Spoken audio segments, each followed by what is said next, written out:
Guy Verhofstadt has triggered widespread derision after claiming the EU is a global power as he urged Brussels to impose sanctions on Turkey.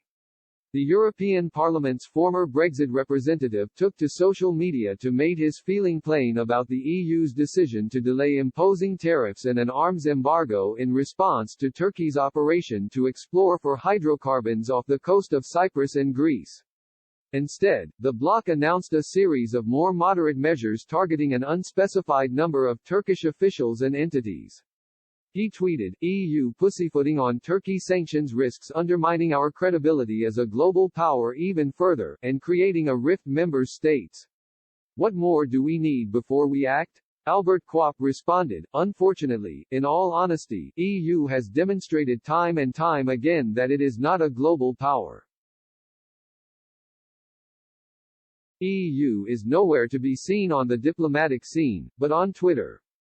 Kyriakos Themistocleus said, "As a global what? Sorry my friend, but we are far away from being a power. That's the bitter truth. We sure used to be, for internal affairs, but we even lost our power on that section as well. Poland and Hungary, EU's geopolitical attitude has to change immediately." Another simply observed, "Global power. You're having a laugh." Other Twitter users suggested the Mr. Verhofstadt's claim was not backed up by reality.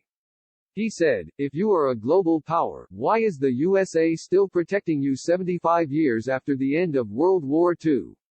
Why are there still US troops in Europe?" Anton Way-Tranberg added, "A global power. You must be familiar with the concept. UK was 200 years ago." Others referenced the UK's decision to quit the EU. John Toomey reminded Mr. Farage of his old sparring partner, saying, "Global power. Merkel equals global leader, Verhofstadt equals struggled to deal with Farage." And another said, "The EU has not become a union based on common values or shared identity and culture, but a cartel based on common interests. After Brexit and with Germans dominant it is even worse. The EU cannot be a global power. It's time to be honest about it." Meanwhile, Gunter Fellinger pointed out Turkey was a member of NATO.